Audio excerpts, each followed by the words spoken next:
19 साल की निकिता आप्टे कॉलेज से क्लासेस से घर नहीं पहुंचती। मैडम कल निकिता कॉलेज आई थी, मैं उससे मिली भी थी। गायब होने के 2 दिन बाद 29 अप्रैल को निकिता की लाश जंगल में एक पेड़ से लटकी मिलती है। ताई सुसाइड नहीं कर सकती। पिछले 1.5 साल से मेरा उसका अफेयर चल रहा था। निकिता की बेस्ट फ्रेंड आरती तांबे भी विनीत को चाहती है और उसे लेकर निकिता और आरती के बीच इस कदर झगड़ा हुआ कि दोनों सहेलियां पिछले 3 महीने से एक दूसरे से बात तक नहीं कर रही थी। आरती विनीत के प्यार में पागल है। वो निकिता को उससे दूर करने के लिए अपने हिस्ट्री शीटर भाई कुणाल सावंत को इस्तेमाल करती है। ये किशोर कदम पिछले 1 महीने से महाबलेश्वर में देखा गया है और अकेला तो दिखा ही है, अमित भावे के साथ भी देखा गया है। साहूकार विक्रम जाधव। प्रताप राव ने साहूकार विक्रम जाधव से 15 लाख का कर्जा लिया। और ये विक्रम जाधव बहुत कमीना आदमी है। निकिता का बलात्कार और उसकी मौत का सच क्या था? निकिता ने आत्महत्या की थी या उसकी हत्या हुई थी? अब आगे।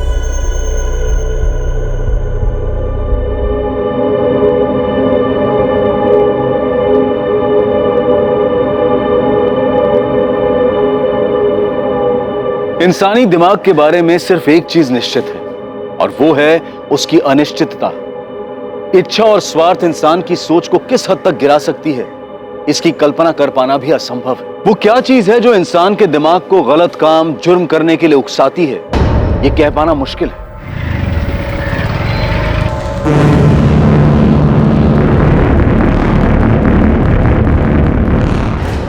हाँ, सब सही बोले आप। प्रताप राव मेरे से कर्जा लिया था, लेकिन उसमें क्या, ये तो मेरा धंधा है। जैसे अभिजीत वाघमारे, उसे भी कर्जा दिया था ना तुमने। आप उसके कर्जे को प्रताप राव के कर्जे से जोड़कर क्या खिचड़ी पका रहे हो? खिचड़ी तुम्हें समझ तो आ गई हो, बस नाटक कर रहे हो। चुपचाप चलो हमारे साथ। प्रदीप, ध्यान रख, ये तो हो वो। हाँ, मैंने धमकी दी थी मैडम, पर वो धमकी नहीं थी, बस बातचीत थी। हमारे भी बातचीत करने के तरीके से तो अच्छे से वाकिफ होगा कुणाल, काफी बार अंदर जो गया है। मैडम बता तो रहा हूँ, आरती विनीत से बहुत प्यार करती थी, विनीत भी उसको पसंद करता था, खाली निकिता की वजह से छुपा रहा था। निकिता भी कम नहीं थी मैडम, विनीत को कब्जे में करके रखा था उसने, फंसाया था उसको। देख, मेरे को बिल्कुल पसंद नहीं है कि तू एक साइड में मेरी बहन के साथ लाइकिंग खेले और दूसरी साइड में वो निकिता के साथ चक्कर चलाए। कुणाल प्लीज समझ ना, मैंने निकिता को कमिट किया है। बट हो गया अभी वो। देख, मेरी बहन आरती तेरे से बहुत प्यार करती है, उसका दिल नहीं दुखना चाहिए। और निकिता को कैसे बाहर करना ये अब तू देख। आज से तेरा सारा लाइकिंग मेरी बहन के लिए रहेगा, समझा? और अगर ऐसा नहीं हुआ ना तो मेरे को बहुत बुरा लगेगा, और तेरे को मालूम है मेरे को बुरा लगेगा तो मैं क्या करूंगा। मैडम, प्यार का मामला था इसलिए प्यार से ही निपटाया था। तो चिंता मत कर, हम भी तेरे से प्यार से पूछेंगे, बस इतना ध्यान रखना हमें बुरा ना लग जाए। मैं कुछ समझा नहीं प्रदीप, तुम क्या कहना चाहते? अरे पुलिस जाधव भाव को उठा के ले गई है पूछताछ करने के लिए। लेकिन क्यों? तुम्हारी लड़की के केस में प्रताप भाव तुमको चलना पड़ेगा, समझाना पड़ेगा उन लोगों को। हाँ साहब, देखा मैंने इस आदमी को, ये अपनी दुकान पे आया था अमित भाव से मिलने, फिर अमित भाव इसको तुरंत लेके बाहर चले गए थे। यहाँ नहीं, मेरे पीछे पीछे 27 अप्रैल को अमित को जो फोन आया था उसके बारे में जानते हो? जी साहब, मैं उस टाइम दुकान पे ही था अमित भाव के साथ। मेरी बहन ये कब पैदा हो गई? मेरी कोई बहन है ही नहीं। हेलो, अजीब आदमी है, कुछ भी बकवास किया जा रहा है। दिनेश, एक काम कर, थोड़ा काउंटर सवाल में आता हूँ। जी बाब। फिर अमित भाव थोड़ी देर बाद वहां से बाहर चले गए थे, बस उसके आगे मैंने कुछ नहीं सुना साहब। क्या वो फोन इस हिस्ट्री शीटर किशोर कदम ने किया था? अमित की इसी से बात हुई थी? अमित भाई, आपका काम हो गया, अभी लड़की आपको कोई परेशान नहीं करेगी। दिनेश, तुम इकलौते आदमी हो जिसने अमित को किशोर कदम के साथ मिलते जुलते देखा था। अमित की प्लानिंग के बारे में और क्या जानते हो? साहब, मेरे को जो कुछ भी मालूम था मैंने आपको सब कुछ बता दिया। और साहब, आपको मेरे को सुरक्षा देनी होगी। साहब, अमित भाव बहुत खतरनाक आदमी है साहब, उसको ये सब मालूम पड़ेगा। घबराओ मत दिनेश, तुम्हें कुछ नहीं होगा।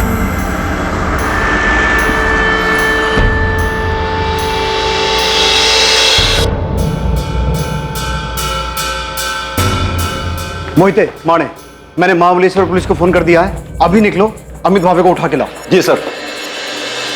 अमित भावे, निकिता आप्टे का कजिन, उसे पुलिस ने हिरासत में ले लिया था। उन्हें शक था कि इस भयानक वारदात में उसका हाथ है, क्योंकि हिस्ट्री शीटर किशोर कदम, जिस पर पुलिस को शक था, इस जुर्म को अंजाम देने के लिए इन्वेस्टिगेशन में अमित के साथ उसके संबंध सामने आए थे। दूसरी तरफ आरती तांबे का भाई कुणाल सामंत भी निकिता के केस में संदिग्ध था और साथ ही साथ पुलिस को साहूकार विक्रम जाधव पर भी गहरा शक था। आरती, ये तुम्हारे कजन कुणाल सामंत की फोन लोकेशन है, जिसमें साफ दिखाई दे रहा है कि 27 अप्रैल को ये उसी एरिया में था जहां से हमें निकिता की लाश मिली। हाँ तो मुझे इसके बारे में कुछ नहीं पता। मैडम, मैं आपको पहले ही बता चुका हूँ, हो सकता मैं वहां से निकला हूँ, लेकिन अब सातारा इतना बड़ा भी शहर नहीं है कि किसी एक जगह से निकलना बड़ी बात है। अब मैं वो दिन वो टाइम उधर से क्रॉस किया और उधर ही निकिता के साथ कुछ हुआ तो आप मेरे को फंसाओगे? मतलब क्यों आरती, इसने तुझे पहले सिखा दिया था ना कि पकड़े गए तो पुलिस के सामने यही बोलना है? मैडम, अगर इसने इतनी स्मार्ट प्लानिंग की है जो आप बता रहे हैं, तो आप ये भी बताइए कि सेम टाइम पे ये इतना बेवकूफ कैसे हो सकता है कि क्राइम की जगह पे ये अपना फोन लेके जाएगा? देखिए मैडम, आपको पता चला कि मैंने विनीत को धमकी दी थी, लेकिन ये बात तो मैं आपको पहले भी कह चुका हूँ कि हाँ मैंने किया, और उसके बाद भी मुझे कुछ ऐसा करना होता तो मैं ऐसा थोड़ी ना करता जिससे आपको कोई सबूत मिले और आप मुझे सीधा पकड़ ले। नहीं कुणाल, तू हर चीज में फेल हुआ है। तूने निकिता के मर्डर को सुसाइड दिखाने की कोशिश की है, जिसमें तू कामयाब नहीं हुआ है, तो उसमें भी फेल ही हुआ है। ये क्या बात कर रही है मैडम आप? निकिता मेरे को जानती थी तो वो मेरे साथ किधर भी आती क्या? और वो भी तब जबकि उसको ये पता था कि मैंने विनीत को धमकाया था। ये सच बोल रहा है। धमकी वाली बात को लेकर निकिता ने मुझसे झगड़ा भी किया था। आरती, जब तेरे डोरे डालने से कुछ नहीं हो पाया तो तूने अपने लुच्चे लफंगे भाई को भेज दिया विनीत को धमकाने के लिए। तू मुझसे सवाल कर रही है? खुद को देखा है तूने? जब तू विनीत को रोक नहीं पाई मेरे पास आने से, उसको ब्लैकमेल करने लगी कि वो मुझसे दूर रहे। देख आरती, मुझे उसे ब्लैकमेल करने की कोई जरूरत नहीं है, क्योंकि वो तुझे पसंद ही नहीं करता है। अच्छा, तुझे पता है मुझे प्राइवेट मैसेजेस करता है? आरती, विनीत मेरा बॉयफ्रेंड है, वो तेरे इस जाल में कभी नहीं फंसेगा। तो बेहतर यही होगा तो अपने ये डोरे किसी और पे डाल, शायद कोई फंस जाए। अगर वो तुझसे इतना ही प्यार करता है तो इतना डर क्यों रही है कि वो तुझे छोड़ के मेरे पास आएगा? विनीत मेरा है और सिर्फ मुझसे प्यार करता है। ये सारी बकवास ना तो अपने दिमाग से निकाल दे कि तेरे इस छिछोरे भाई को विनीत को धमकाने के लिए भेजेगी और वो तेरा हो जाएगा, क्योंकि ये सब करके भी तू देख चुके है बुरी तरीके से हार गई है। तो एक लूजर है और लूजर ही रहेगी, समझी? दूर रहे विनीत से। मैंने कुणाल से सिर्फ हेल्प मांगी थी और उस हेल्प का मतलब किसी को नुकसान पहुंचाना नहीं था। मेरा और निकिता का खुला झगड़ा था, सबके सामने था, हम छुप के नहीं लड़ रहे थे, और इसके लिए मैं निकिता के साथ ऐसा कुछ करूंगी? मैडम, मेरी हिस्ट्री है, मैं जुआ खेलता हूँ, पॉकेट मारता हूँ, लेकिन रेप जैसी गंदी हरकत मैंने कभी नहीं की और ना ही मैंने किसी का मर्डर किया। मैं जानता हूँ मैडम आप मेरे पे भरोसा नहीं करोगे, पर क्या निकिता मेरे पे भरोसा करती? वो मेरे साथ ऐसे ही आ जाती क्या? और मैं उसके साथ ऐसा सब कुछ करता तो वो चीखती चिल्लाती भी नहीं। कुणाल, निकिता का फोन कहाँ है? अरे मैडम,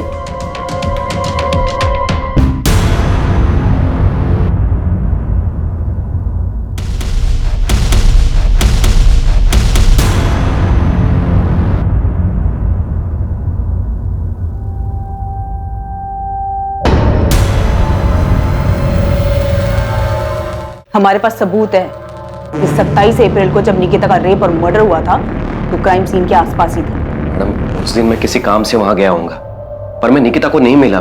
मैंने उसके साथ कुछ भी नहीं किया मैडम, मैं सच बोल रहा हूँ। ये एक लव ट्रायंगल था जहाँ पे हम एक दूसरे के खिलाफ थे, दुश्मन थे हम एक दूसरे के, झगड़ा करते थे हम एक दूसरे के साथ, लेकिन फिर भी मैं कुणाल को निकिता के पीछे नहीं भेजूंगी। इतनी सी बात आपको समझ नहीं आती? नहीं आ रही, क्योंकि ये झूठ है आरती। सच ये है कि तूने इस गुंडे को भेजा था विनीत को धमकाने के लिए कि ये निकिता से दूर है, लेकिन ऐसा हुआ नहीं। सच ये है कि निकिता अब जिंदा नहीं है, ये बताने के लिए कि ये गुंडा कई बार गया तो उसे धमकाने के लिए। सच ये है कि निकिता जिंदा नहीं है, बताने के लिए कि उसका रेप और मर्डर इसी कुणाल ने किया है। और इन सब के बावजूद तेरी सारी दलीलें झूठी साबित होती है, क्योंकि जब ये सब हुआ था तू क्राइम सीन के पास था। तुम दोनों से ना बहुत प्यार से बात कर ली है मैंने, तुम दोनों को प्यार की भाषा पच नहीं रही है। मोहिते, डाल इसको जेल में और तब तक कूद जब तक सच बाहर नहीं आ जाता है। अरे मैडम, मेरी बात तो सुनिए।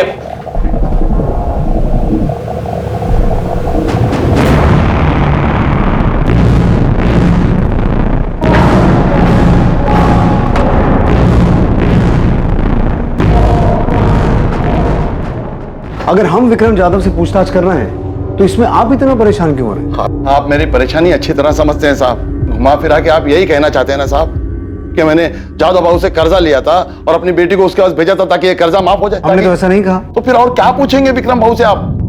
मेरी चचेरी बहन के बेटे अमित के खिलाफ सबूत है ना आपके पास, उसने किया है सब कुछ, पूछिए उससे। हम ना तो अमित भावे को बख्शेंगे ना ही विक्रम जाधव को, फिर चाहे आप खुद निकिता के पिता आके हमें ये क्यों ना कहें कि हमें किससे पूछताछ करनी है और किससे नहीं। आप ये कहना चाहते हैं कि एक बाप ने खुद अपनी बेटी को उस आदमी के पास भेजा था जिससे उसने कर्जा लिया था? प्रताप राव जी, हम किसी ऐसे नतीजे पर नहीं पहुंचे हैं, लेकिन आप जिस तरीके से जोर देकर इस बात पे अड़े हुए हैं कि हमें विक्रम जाधव से पूछताछ नहीं करनी चाहिए, उससे कुछ चीजों पर शक हो रहा है। आपके लिए बेहतर होगा हमें हमारा काम करने दीजिए।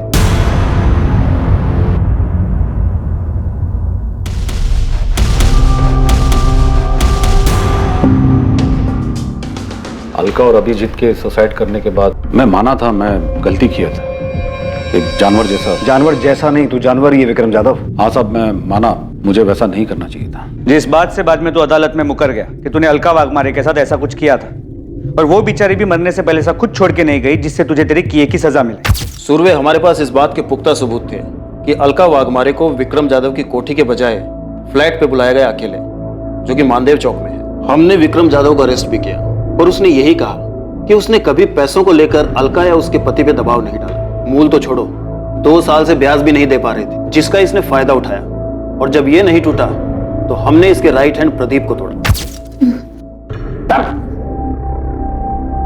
एक आदमी और एक औरत ने सुसाइड किया प्रदीप, और तू जानता है कि ये सब तेरे उस जादव भाव के इशारे पे हुआ है। देख, वो तो जेल में जाएगा ही, अगर तू नहीं बोला तो तू भी जेल जाएगा। सच बोल रहा हूँ, अलका बहन खुद उधर आई थी। साहब ने खाली अभिजीत भाव को बोला था, अभिजीत भाव ने खुद अलका बहनी को उधर भेजा था साहब। जादव भाव, इनके घर का कीमत अभी कुछ 14-15 लाख होगा, उतने में हो जाएगा। भाव, मैं हाथ जोड़ता भाव, ऐसा मत करो भाव, सर से छत मत छीनो भाव, मैं सारा पैसे दे दूंगा भाव। तू खाली बोलता है, लौटाता नहीं।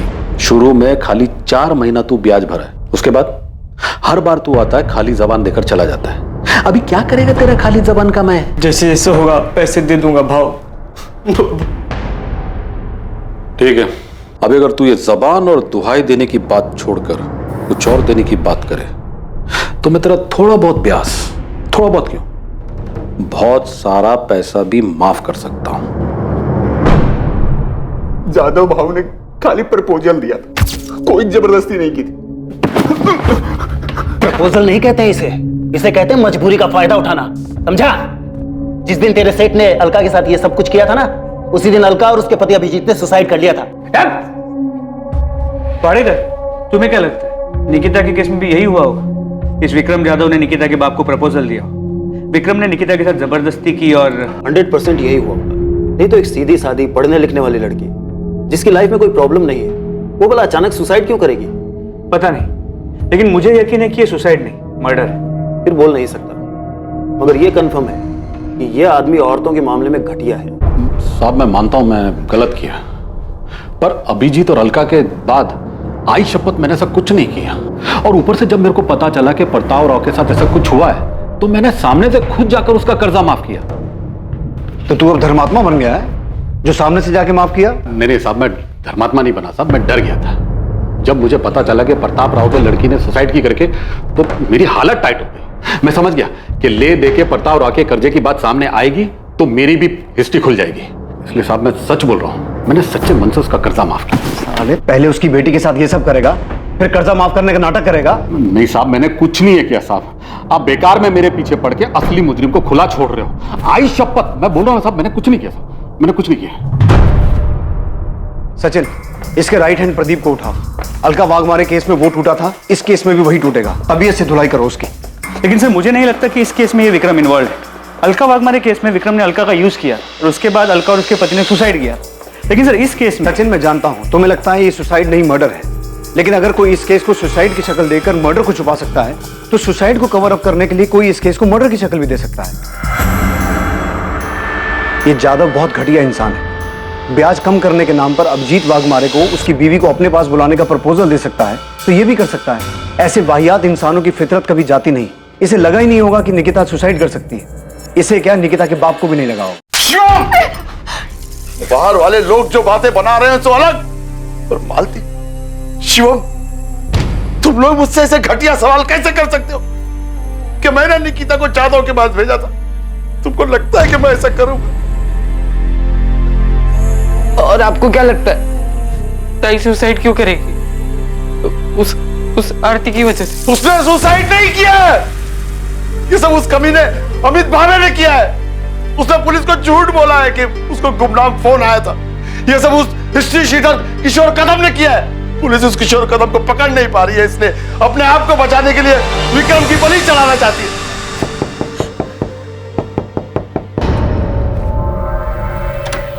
बताइए, अब आप क्या नया बताने आए? बताने नहीं, पूछने आया। आपने हमें ये क्यों नहीं बताया कि विक्रम जाधव आपसे मिलने आया था और आप दोनों के बीच में डील हुई थी? मैं तुम लोगों का ख्याल रखेगा, तेरा भी शिवम का भी, समझ लेना। अब तेरे को कोई भी पैसा वापस देने का जरूरत नहीं है। मैं तेरा सारा कर्जा माफ कर रहा हूं। मैं तेरा दुख समझ सकता हूं। तो अगर वो खुद चल के मेरे पास आया और बोला कि तेरा कर्जा माफ, तो इसका मतलब आप ये निकालेंगे कि मैंने अपनी बेटी को उसके पास भेजा था? हम सिर्फ अपना काम कर रहे हैं। आपकी बेटी के मौत के बाद ये विक्रम जाधव जैसा घटिया आदमी अचानक इतना संत कैसे बन गया? मुझे नहीं पता मुझे। मेरी हालत ठीक नहीं थी, इसलिए मैं पूछ भी नहीं पाया। इसका ब्याज टाइम पे दिया है मैंने, जाके पूछ लो उसको। विक्रम जाधव जो होगा सो होगा। आपकी हिम्मत कैसे है मेरे बारे में ऐसा सोचने की कि मैंने अपनी बेटी के साथ ऐसा कुछ किया है? ये सब उस अमित को बचाने के लिए तो नहीं कर रहे हैं आप? कितना पैसा खिलाया उसने ये सब केस घुमाने के लिए, हाँ? और सुसाइड बोल के केस बंद करने के लिए कितना पैसा दिया है उसने? एक कॉल क्या आ गया मेरे फोन पे, आप लोग तो मेरे पीछे हाथ धोकर पड़ गए, जैसे मर्डर मैं नहीं किया हूं। किशोर कदम कहाँ है? अरे कौन किशोर कदम? मैं किसी की दो डंडे की औकात नहीं तेरी, हमें पता है। वो गुमनाम आदमी का फोन नहीं था, निकिता के फोन से वो फोन तुझे किशोर कदम ने किया था। मैं तो पूछ रहा हूँ, साहब लोग पूछेंगे नहीं, सीधा तेरी आवभगत शुरू करेंगे, आरती उतारेंगे तेरी लॉकअप में। कुणाल, पुलिस ने मेरे पीछे अपने लोग लगा रखे हैं, मेरे हर मूवमेंट पे नजर रख रहे हैं, मेरे फोन रिकॉर्ड्स तक निकलवा रहे हैं। तेरे को क्या लगा आरती, तू विनीत के लिए बावलो जैसी हरकतें करेगी और उसके बाद तेरे से कोई कुछ सवाल नहीं पूछेगा? मैंने कभी नहीं सोचा था कि निकिता के साथ ये झगड़ा उसकी मौत पे खत्म होगा। तू मेरे पे इल्जाम डाल रही है क्या? देख, पुलिस को मेरे ऊपर पहले से शक है, तो क्यों ये सब बोलकर उनका शक गहरा कर रही है? और तो तू वहां पे करने क्या गया था जहाँ पे निकिता की बॉडी मिली थी? कहीं तूने तो नहीं? वाह वाह आरती, सही कर रही है।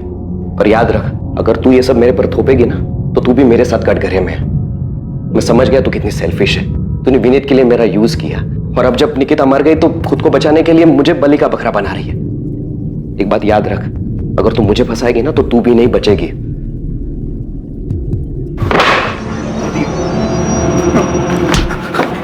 पिछली बार तू बच गया था, इस बार नहीं बचेगा। मैं सच बोल रहा हूं, तेरी लाश तक नहीं मिलेगी। जब मैंने पिछली बार सब सच बता दिया, भाव ने क्या किया, तो अभी मैं झूठ क्यों बोलूंगा साहब? कसम से साहब, वो लड़की उधर अगर आई भी होगी और भाव ने उसके साथ कुछ किया भी होगा तो मेरे को नहीं मालूम। तेरे भाव ने प्रताप राव का कर्जा क्यों माफ किया, वो भी निकिता के मरने के बाद? जितना मुझे मालूम है, भाव लड़की के मरने के बाद बहुत डर गया था। उसको वो अलका वाघ मारे वाला मामला याद आ गया था। अभी अगर भाव और प्रताप राव किसी खोपचे में कोई डील किए होंगे तो मेरे को नहीं मालूम। निकिता का फोन कहाँ है? नहीं पता साहब। निकिता उधर मेरे सामने नहीं आई होती तो मैं फोकट में इतना मार खाता, झूठ बोलता, वो भी भाव को बचाने के लिए। ये दुकान में काम करने वाले दिनेश को खड़ा करूं तेरे सामने, बुलाऊं उसे? वो भी बोलेगा और तेरे कॉल रिकॉर्ड्स भी यही बोलेंगे कि तेरी किशोर कदम से बातचीत हुई थी। मैं मानता हूं कि किशोर से मेरी बात हुई। उसे बातचीत नहीं, उसे साजिश कहता है, जो तूने किशोर के साथ मिलके की थी, कि पहले निकिता का रेप करना और फिर उसे पेड़ से लटका देना। बोल, यही प्लानिंग की थी ना तूने?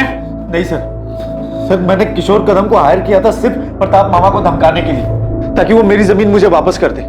और जो केस कोर्ट में चल रहा है वो केस कोर्ट के बाहर ही खत्म हो जाए। केस तो बहुत लंबा चलेगा और बहुत भारी पड़ेगा तुझ पे। सिर्फ धमकी देने के लिए हायर किया था उसे, तो प्रताप राव को धमकी दी उसने?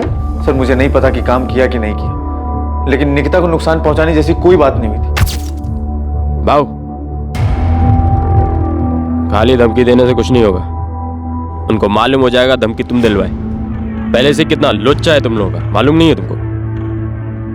अब लेकिन ऐसा कुछ और नहीं करने का है, सिर्फ धमकी देना है, सिर्फ धमकी। तो अभी बोले ना उसका एक बेटा है, एक बेटी है, दोनों में से किसी एक को। अरे नहीं, ऐसा कुछ नहीं कराना है। ठीक है, फिर खाली धमकी का 1 लाख लगेगा, 50 एडवांस। और एक बार धमकी देने से कुछ नहीं होगा, कम से कम 3-4 बार देनी पड़ेगी, तब जाके असर होगा। ठीक है, ये रहा एडवांस। और याद रहे, हाँ, सिर्फ धमकी देनी है, सिर्फ धमकी। किशोर कदम कहाँ है? सर मुझे नहीं पता कहाँ है। तूने निकिता को इसलिए टारगेट किया था ना, कि तूने उसे सेटलमेंट करवाने के लिए फोन किया था और उसने तुझे उल्टा सुना दिया? नहीं सर, मैंने ऐसा कुछ भी नहीं करवाया, और किशोर को सिर्फ मैंने जबानी धमकी देने के लिए कहा। और तुझे क्या लगा वो इतना दूध का दूल्हा है कि तू जितना कहेगा वो उतना ही करेगा? साले रेप की हिस्ट्री है उसकी, किशोर कदम का फोन कब से बंद है? जब से क्या?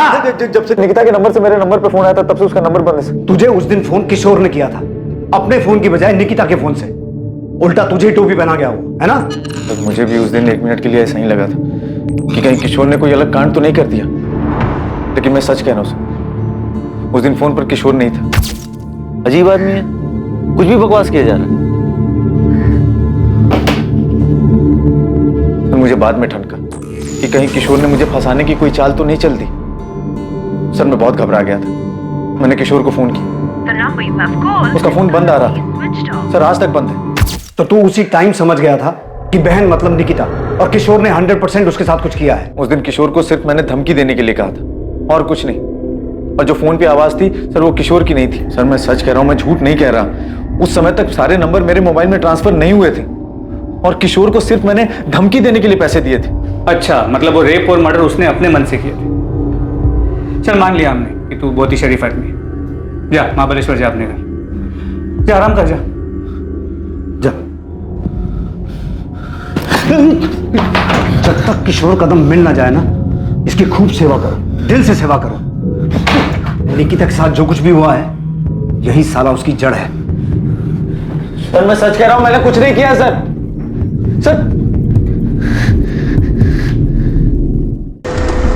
क्या वाकई किशोर कदम ने अमित की बात अनसुनी करते हुए इस जुर्म को अंजाम दिया था? अमित भावे की बात का तथ्य तब तक साबित नहीं हो सकता था जब तक किशोर कदम पुलिस के हाथ नहीं लगता और उससे पूछताछ नहीं हो जाती। किशोर तक पहुंचने के लिए पुलिस ने महाराष्ट्र के हर शहर में उसकी तलाश शुरू कर दी थी। उसकी खबर देने वाले को इनाम देने की घोषणा तक की गई थी। किशोर को गिरफ्त में लेने के लिए शहर और शहर के बाहर के सभी पुलिस नेटवर्क उसकी तलाश में लगा दिए गए थे। मुझे किशोर कदम नाम के आदमी ने कभी कोई धमकी नहीं दी, पर इस बात में कोई शक नहीं है कि जो कुछ मेरी बेटी के साथ हुआ है उसमें अमित का हाथ है। सीधे सीधे इस सवाल का जवाब दीजिए। जब हमने आपसे पहले पूछा था कि आपका किसी के साथ कोई झगड़ा है, कोई दुश्मनी है, तब आपने हमें क्यों नहीं बताया? क्योंकि मुझे पता नहीं था साहब। मैं सोच भी नहीं सकता था कि जो आदमी मेरा रिश्तेदार है वो जमीन की लालच में इस हद तक गिर सकता है। मुझे ये भी कहां पता था कि निकिता का कोई बॉयफ्रेंड था, और ना ये पता था कि रोज की तरह वो उस दिन भी कॉलेज तो जा रही थी पर कभी लौट कर नहीं आई, और मिलेगी भी तो इस हाल में। किशोर कदम अब पुलिस के लिए सबसे अहम संदिग्ध था, पर क्या वो सच में गुनहगार था? अमित ने जो उसे काम सौंपा था, उसने उससे बढ़कर ये घिनौनी हरकत की थी। दूसरी तरफ विक्रम जाधव, जिसने निकिता के पिता को कर्जा दिया था, और कुणाल सामंत, जिसने अपनी बहन के लिए विनीत को धमकी दी थी, वो दोनों भी संदिग्ध बने हुए थे, लेकिन उनके खिलाफ कोई पुख्ता सबूत नहीं मिल पा रहे। इन सब के अलावा भी कोई था जो इन घटनाओं से परेशान था जो निकिता के साथ घटी थी। ऐसा भी कुछ था जो निकिता का बॉयफ्रेंड विनीत शुरू से जानता था, या शायद बहुत कुछ जानता था जो उसने पुलिस को नहीं बताया था। क्या विनीत कुछ छुपा रहा था? सर, किशोर कदम कोल्हापुर में पकड़ा गया है। ग्रेट। इस केस की सबसे अहम कड़ी अब हमारे हाथ लगी है। प्रतिमा, क्या लगता है तुम्हें, विक्रम जाधव और कुणाल सामंत को अब अंदर रखने से कोई फायदा है? उनसे और कुछ मिल सकता है? सर, विक्रम जाधव के एंगल में अभी तक हमें कुछ भी नहीं मिला है। हमने काफी लोगों से पूछा, काफी छानबीन की, लेकिन किसी ने भी निकिता को उसकी कोठी या फिर उस फ्लैट के आसपास नहीं देखा जहां पे उसने अलका वाघमारे को बुलाया था। और कुणाल सामंत? सर, उससे भी हर तरीके से पूछताछ की, लेकिन वो टूटने को तैयार ही नहीं है। सर, मुझे अभी भी लगता है कि आरती का इससे लेना देना है। जो अमित के केस में है वो आरती के साथ भी हो सकता है कि बात सिर्फ निकिता को विनीत से अलग करने की थी, लेकिन कुणाल उससे आगे बढ़ गया। सर, अब तो आरती को भी लगता है कि कुणाल ने किया है। बोल रहा हूँ ना साहब, मैं 27 अप्रैल को था ही नहीं इधर ही सतारा में।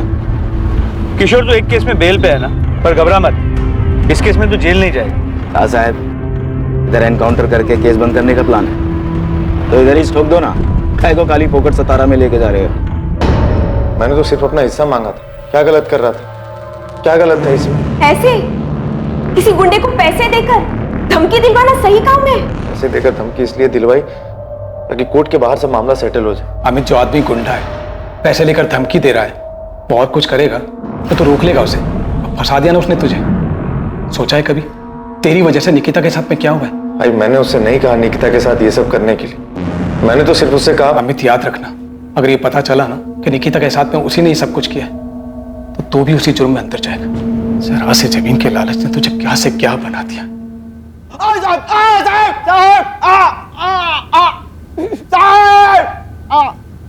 3 दिनों तक लगातार पूछताछ और मार खाने के बावजूद किशोर कदम यह कबूल करने को तैयार नहीं था कि उसने यह जुर्म किया था।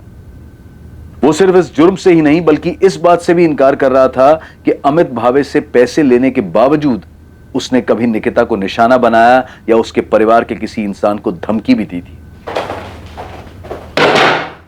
सोच ले किशोर, यही सड़ता रहेगा, बाहर की हवा कभी नसीब नहीं होगी। ना तुझे ना अमित भावे को। थक जाओगे साहब, मैं फिर भी यही बोलूंगा। हम नहीं थकेंगे, हमारी चिंता मत कर। अब अगर अपनी सलामती चाहता है तो ये बता कि रस्सी कहां से खरीदी? हाथ से गला घोंट के मारा या रस्सी गले में डाल के? साहब जब इतना मान के बैठे हो तो मेरे मुंह से सुनने का क्या मतलब? साहब मैंने पैसा धमकी देने के लिए लिया था और वो भी नहीं दिया, खाली पैसा कब्जी किया। लड़की का छोड़ो साहब, उसकी फैमिली के किसी एक आदमी के पीछे नहीं गया मैं। आप लोग मेरे को एड़ा समझते हो क्या? मैं लड़की के फोन से अमित को फोन करूंगा, मेरे को समझ में नहीं आता क्या? क्या देख रहे हो साहब, मैंने उस लड़की के साथ कुछ भी नहीं किया है। किसने नहीं किया? विक्रम जाधव ने नहीं किया, कुणाल सामंत ने नहीं किया, तो फिर किया किसने? सर प्रतिमा विनीत से बात कर रही है, उसके और निकिता की आखिरी मीटिंग के बारे में। प्रतिमा को अब भी लगता है कि विनीत पूरा सच नहीं बता, कुछ छुपा रहा है। मैडम मैं कुछ नहीं छुपा रहा हूँ, सच बोल रहा हूँ। आरती के भाई ने तुझे धमकी दी। आरती और निकिता के बीच में तेरी वजह से झगड़ा चल रहा था और निकिता ये भी जानती थी कि तू आरती को मैसेज करता था, फिर भी निकिता तेरे जैसे डबल ढोलकी पे विश्वास करती कि मैडम मैं कोई डबल ढोलकी नहीं हूँ। आरती के साथ मेरा कुछ नहीं था, मैं निकिता से प्यार करता था। हाँ कुछ टाइम के लिए मैं आरती की तरफ अट्रैक्ट हो गया था और निकिता कुछ ज्यादा इस बात से डर गई। और इसी बात का डर उसे उस दिन भी था ना? नहीं, वो नाराज थी कि मैंने आरती को मैसेज की और इसी बात से परेशान थी। वो ये समझ ही नहीं रही थी कि वो मुझे लेके बहुत ज्यादा पॉजेसिव हो रही थी। परेशान हो गया था उसकी इस आदत से। और इस परेशानी का हल तूने ये निकाला कि उसे आरती?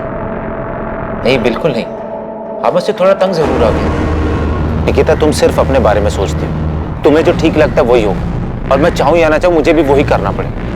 अब मुझे भी लग रहा है कि मुझे सोचने के लिए टाइम चाहिए। क्या सोचने के लिए टाइम चाहिए? कि क्या बहाना बना के मुझे छोड़ सको, कैसे उस आरती के पास जा सको? मुझे अपने बारे में सोचने के लिए टाइम चाहिए, क्या सही है क्या नहीं। हर बात तुम्हारे और आरती के बारे में नहीं होती। पक चुका हूं यार तुम दोनों से। क्या कहा तुमने? तुम पक चुके हो मुझसे? निकिता हमें एक दूसरे को थोड़ा टाइम देना चाहिए, ये हम दोनों के लिए अच्छा रहेगा।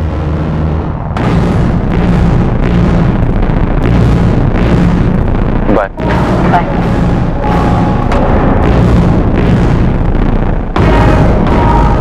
आरती को लेकर उस दिन फिर हमारे बीच में झगड़ा हुआ। निकिता भी थोड़ी अपसेट हो गई थी, मैं भी परेशान हो गया था, इसलिए मैंने निकिता को उसके बाद कॉल नहीं की। मैं कुछ टाइम के लिए अकेला रहना चाहता था। उसका फोन नहीं आया, मुझे लगा कि शायद वो मेरी बात समझ गई इसलिए फोन नहीं कर रही। ये बात तूने हमें पहले क्यों नहीं बताई? क्योंकि ये मैडम हमारा पर्सनल था और निकिता के साथ जो हुआ है उसका इससे कोई लेना देना नहीं। तुझे कैसे पता लेना देना है कि नहीं? वो मवाली कुणाल या उसकी बावली बहन आरती, उन्होंने निकिता के साथ कुछ नहीं किया होगा? नहीं, मुझे नहीं लगता उन्होंने कुछ किया। मुझे लगता है निकिता के साथ कुछ और हुआ। कुछ और मतलब? ये तो मुझे नहीं पता, पर जो भी हुआ है उसका मुझसे कोई वास्ता नहीं।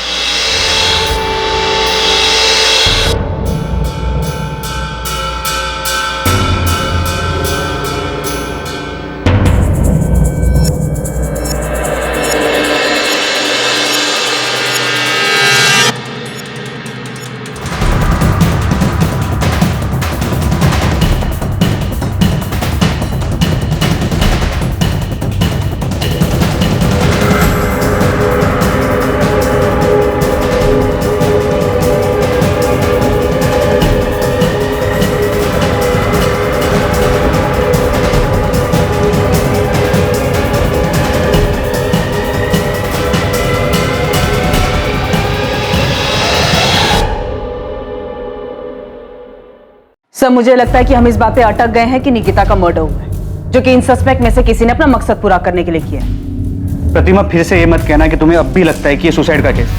प्रतिमा अगर सुसाइड किया हो तो उसके पीछे कोई रीजन तो होना चाहिए। विक्रम जाधव की थ्योरी में कोई भी सुराग सामने नहीं आया कि उसने निकिता के साथ रेप किया, इसी वजह से उसने सुसाइड किया। तो फिर क्या हो सकता है? पता नहीं सर, पर मुझे अभी भी लगता है कि कुछ तो था जिसकी वजह से निकिता दुखी थी। ये हमने सीसीटीवी फुटेज में भी देखा है। प्रतिमा, हमें यह भी पता है कि उसके मरने से पहले उसके साथ रेप हुआ था। यस सर, याद है मुझे। सर ये सुसाइड नहीं मर्डर है। अगर हम ये मान भी लेते हैं कि विक्रम जाधव ने उसके साथ कुछ किया था, वो उसे बर्दाश्त नहीं कर पाई और उसने सुसाइड कर ली, तो तब भी उसके फोन के गायब होने के पीछे क्या कारण हो सकता है? क्या उसने सुसाइड करने से पहले अपना फोन खुद फेंक दिया जो आज तक नहीं मिला?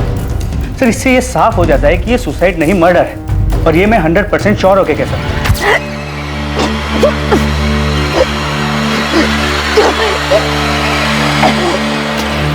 सर, निकिता को रस्सी से गला घोट के मारा गया और फिर उसी रस्सी से उसे पेड़ से लटका दिया गया। इसीलिए उसके गले पे सिर्फ रस्सी का निशान, और पेड़ पे लटकाने की वजह से उसकी गर्दन की हड्डी टूट गई, जो हमें कंफ्यूज कर रही है। सर, क्राइम सीन पे निकिता का फोन नहीं मिला है, जिससे ये साफ होता है कि जिसने भी निकिता को मारा है वो उसका फोन अपने साथ लेकर चला गया। पर ये हो कौन सकता है? सारे हिस्ट्री शीटर्स को हमने तोड़ा है, उन पर नजर रखे हुए हैं, उनमें से कोई नहीं है, तो फिर है कौन? इस केस में अपराधी कौन था या फिर कौन थे, ये पता लगाना बहुत मुश्किल हो रहा था। हर एक एंगल के खुलने के बावजूद निकिता की मौत के पीछे के मकसद तक पहुंच पाना लगभग नामुमकिन सा लग रहा था। अब केस ठंडा पड़ चुका था, महीनों गुजर चुके थे। 27 अप्रैल 2019 को इस जुर्म को अंजाम दिया गया था और अब अक्टूबर 2019 आ चुका था। लेकिन अचानक इस केस को एक नई दिशा मिलने वाली थी, एक नया रास्ता खुलने वाला था।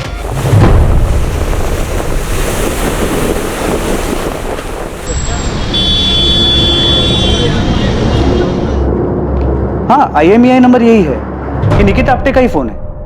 कहाँ ऑन हुआ ये फोन? मुंबई में ऑन हुआ? जी सर। और निकिता के फोन में जो नंबर यूज हो रहा है वो ये है 44761। इस नंबर की पूरी डिटेल्स मंगवा ली है। हमने अपने नंबर से कॉल नहीं किया, मोहिते को भेजा है PCO से कॉल करने के लिए, ताकि पता चल सके कि ये नंबर ऑन है या नहीं। सर, ये नंबर ऑन है। मैंने PCO से फोन किया, ऐसे ही कोई नाम बदल कर बात की। किसी आदमी ने फोन उठाया था, बोला कि आपने जो नंबर लगाया रॉन्ग नंबर है। मैंने पूछा ये मुंबई का नंबर है? उसने कहा हाँ। सर, मैंने उससे और कुछ नहीं पूछा, ये सोच करके कहीं वो अलर्ट ना हो जाए। गुड, एड्रेस निकालो और उठाओ इस आदमी को। जी सर। और उसे पता ना चले कि हम उसके पीछे हैं।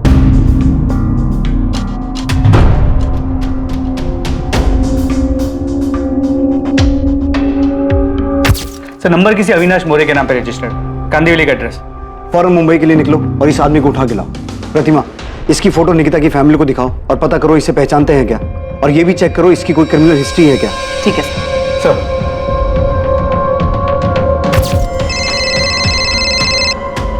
हाँ प्रतिमा, इस अविनाश मोरे का कुछ मिला? नहीं सर, निकिता की फैमिली भी इसे नहीं पहचानती, उन्होंने तो इसका नाम तक नहीं सुना।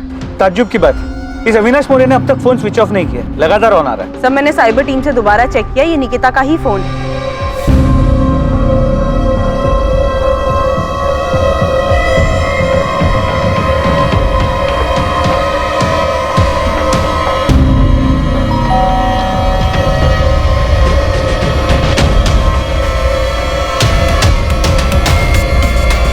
जी अविनाश मोरे? जी भाई हूँ। तू जो फोन यूज करता है वो कहाँ है? आप लोग हैं कौन और ये पूछ क्यों रहे हैं? सतारा पुलिस। पर साहब, आप मेरा फोन क्यों देखना चाहते हैं? क्योंकि वो फोन तेरा नहीं, किसी और का है। नहीं, ये तेरा फोन नहीं। साहब, ये मेरा ही फोन है। तेरा नंबर 44761 3 दिन पहले एक फोन में एक्टिव हुआ था, वो फोन कहाँ है? साहब, लेकिन हुआ क्या है? 3 दिन पहले तेरा नंबर जिस फोन में एक्टिव हुआ था वो फोन सतारा के निकिता आप्टे का है, जिसका 6 महीने पहले रेप और मर्डर हुआ है। वो सब तो मुझे पता नहीं है, लेकिन इसी फोन में मैंने 3 दिन पहले सिम डाला था। अविनाश, वो फोन ऐसे नहीं, ऐसे दिखता है। सर, इसे लॉकअप में ले जाके पूछते हैं, तब याद आ जाएगा इसे। अरे साहब, इसमें याद क्या करना, मैं सच कह रहा हूँ साहब। साहब, मेरा फोन खराब हो गया था, डिस्प्ले गया था उसका, मैंने उसे बनने के लिए डाला था, और राजू की दुकान से काम चलाने के लिए ये फोन मैंने 1000 रुपए का खरीदा था। चल, राजू के दुकान पे ले चलो। हाँ चलो साहब। चल। राजू, इनको बताओ कि ये फोन मैंने तुमसे ही खरीदा था ना? हाँ साहब, ये फोन मैंने ही बेचा था उसको। इस फोन का जो IMEI नंबर है वो उस लड़की के फोन का है जिसका सतारा में 6 महीने पहले रेप और मर्डर हुआ। IMEI नंबर सेम है, लेकिन उसका फोन ये था। हमारे पास एक कंफर्मेशन है कि निकिता के फोन का मॉडल ये है, और हमने ये भी कंफर्म किया कि इस फोन का जो IMEI नंबर है वो निकिता के फोन का। साहब, ये जो आप फोटो दिखा रहे हैं ना फोन का, ये बिकने के लिए आया था मेरे पास, मैं ही खरीदा था। किससे खरीदा था? ऐसे ही चलते फिरते एक बंदा आया था बेचने के लिए। मेरे को ये फोन बेचने का है, बंद पड़ा है, चल नहीं रहा। चल ही नहीं रहा है? नहीं। अरे भाई इसका तो बॉडी भी डैमेज है, मेरे भी किसी काम का नहीं, खरीद के करूंगा क्या इसको? अरे देख लो, मोबाइल का दुकान है, कुछ काम आ जाएगा आपके। जो भी दोगे चलेगा मेरे को। मैं बोला 200 रुपए से ज्यादा नहीं देगा, वो बोला ठीक है और बेच के चला गया। तो फिर वो टूटा हुआ फोन का है और उस फोन का EMI नंबर इस अविनाश के फोन में कहाँ से है? ये फोन का बॉडी एकदम डैमेज हो गया था, बैटरी वैटरी सब ठीक था, तो मैंने बाहर का बॉडी निकाल के फेंक दिया और अंदर का माल मटेरियल जुगाड़ करके ये फोन में फिट कर दिया। तुम्हें ये फोन किसने बेचा? उसका नाम क्या है जिसने बेचा? नाम तो याद नहीं साहब, 1-2 महीना हो गया अभी। देख राजू, हमें वो आदमी चाहिए और अगर वो नहीं मिला ना, हम तेरी जन्म पत्री बना देंगे कि तूने 17 में उस लड़की के साथ रेप और मर्डर किया। खाली पीली मेरे को काय को फंसा रहे साहब, मैं तो खाली फोन खरीदा था। जिसने फोन बेचा उसका हुलिया याद है? साहब याद करने की कोशिश करता हूँ साहब। नहीं, ये भी नहीं, ये नहीं, ये था ना? नहीं साहब, ये भी नहीं था। जैसा वो साहब बोले ना वैसा मैं आपको उसका हुलिया बताने को तैयार हूँ। सच्ची साहब, जितना याद है सब बताऊंगा, बिल्कुल नहीं घुमाऊंगा, कसम से।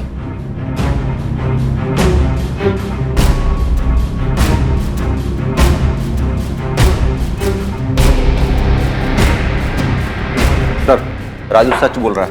उसे जितना याद था उसने पूरी ईमानदारी के साथ याद करके स्केच बनवाया। ठीक है, फिर भी यहाँ मुंबई पुलिस को बोलता हूँ इस राजू पे नजर रखें और तुम पता करो कि निकिता के पहचान में कोई है जो स्केच वाले आदमी को जानता है। ठीक है सर। स्केच को तुम्हारे फोन और मेल दोनों पे भेजा। ये नहीं पता कि ये स्केच उस फोन बेचने वाले आदमी से कितना मिलता। तुरंत इस स्केच को सभी जगह भेजो और पता करो कि स्केच से मिलता जुलता दिखने वाला भी कोई आदमी है। यस सर, मैं सभी जगह सर्कुलेट कर देती हूँ। राजू की मदद से जो स्केच बनाया गया वो उस आदमी की शक्ल के काफी नजदीक था जिसने राजू की दुकान पर निकिता का मोबाइल बेचा था। वो आदमी वास्तव में मौजूद था और यकीनन सतारा में ही था। और निकिता से जुड़े लोगों में उसके बॉयफ्रेंड विनीत के अलावा ऐसा कोई नहीं था जिसने इस आदमी को देखा था या पहचान सकता था। कौन है मैडम ये नहीं जानता, लेकिन इसे पार्क में देखा है। जहाँ मैं निकिता हमेशा मिलते थे, इसे बहुत बार पार्क में देखा। मुझे बड़ा अजीब लगता था, मैं और निकिता जब भी मिलते थे हमेशा वहां होता था। क्या ये हमेशा आसपास रहता था? हाँ, ये स्केच पक्का उसी आदमी की तरह दिख रहा है। अगर ये विनीत और निकिता के हर बार मिलने के वक्त वहां होता था तो इसका मतलब है ये सतारा का ही रहने वाला है और शायद कहीं आसपास का ही हो। लेकिन सर इसकी कोई क्रिमिनल हिस्ट्री नहीं है, पर फिर भी मैंने गोविंद और बाकी खबी को काम पे लगा दिया ये पता करने के लिए कि ये कौन है और कहाँ रहता है। गुड, ढूंढो इसे ताकि इस केस को क्लोजर मिले और निकिता को न्याय। सर। प्रतिमा। Yes sir. तुमने बताया कि विनीत कह रहा था कि ये हमेशा पार्क में मौजूद रहता था, उन्हें घूरता था। यस सर, वो दोनों जब भी पार्क में मिलते थे ये वहां रहता था। 27 तारीख की निकिता की वो फुटेज निकालो। हमें इस एंगल के बारे में कुछ पता नहीं था, हमने कुछ मिस किया है। 27।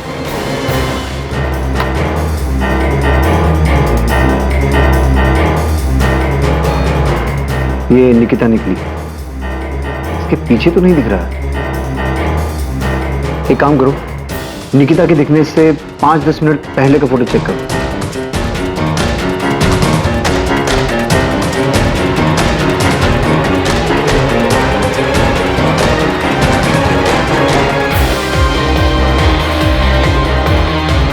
एक मिनट स्टॉप कीजिए इसको, अब नॉर्मल कीजिए। यही है वो, तो यही है।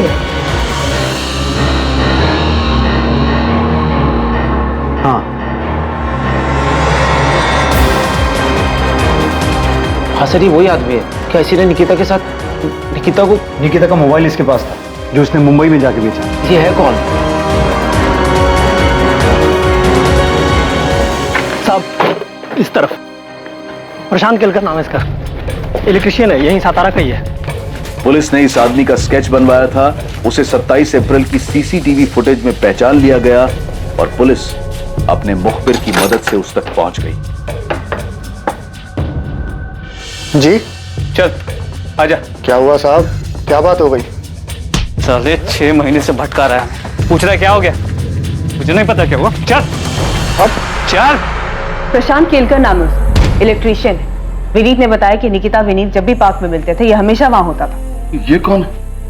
ये किशोर कदम की तरह कोई दूसरा आदमी है जिसको अमित ने पैसे देकर निकिता को? नहीं, प्रशांत हिस्ट्री शीटर नहीं, उसे पुलिस स्टेशन ला रहे हैं, फिर पूछताछ करेंगे उससे। मैडम, इस आदमी का मेरी बहन से क्या लेना देना? पता नहीं शिवम, अभी कुछ नहीं बता सकते। ऐसे ही बोलेगा या इलेक्ट्रिक शॉक खाएगा?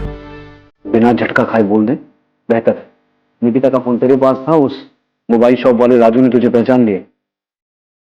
प्यार से नहीं बोलेगा सचिन।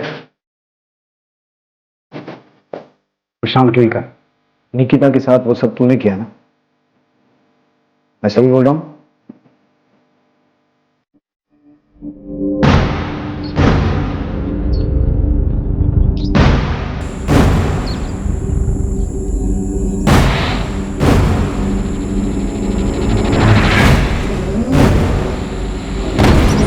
जी आप निकिता है ना?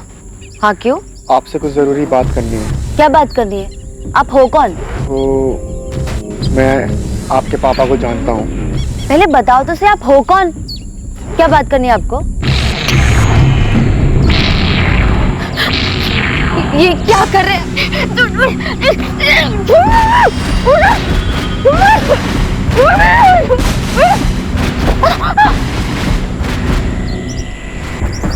क्या आप मेरे साथ चल, मैं यहीं काट दूंगा।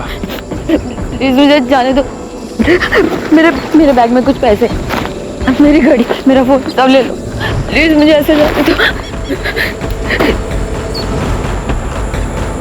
मुझे ये सब कुछ नहीं चाहिए, मुझे सिर्फ तू चाहिए, सिर्फ तू। कब से तेरे पीछे हूँ, आज जाकर मिली है तू।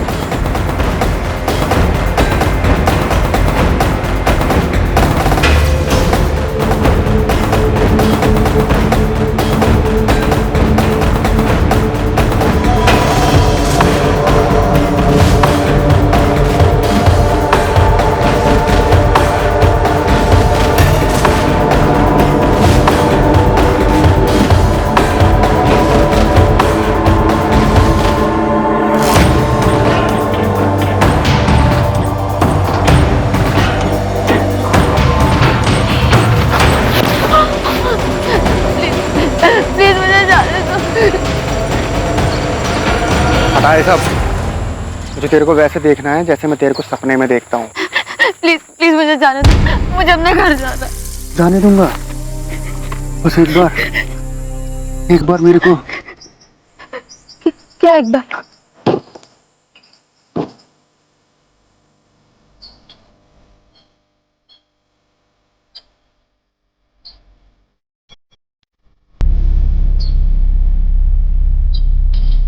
ये ले, पहन ले।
बस यूं ही तूने उसे देखा, वो तुझे पसंद आ गई, इतना कि वो तेरी सनक बन गई। निकिता का फोन तेरे पास 6 महीने से था, तूने उसे ऑन क्यों नहीं किया? पर 6 महीने बाद मुंबई जाके क्यों भेजा?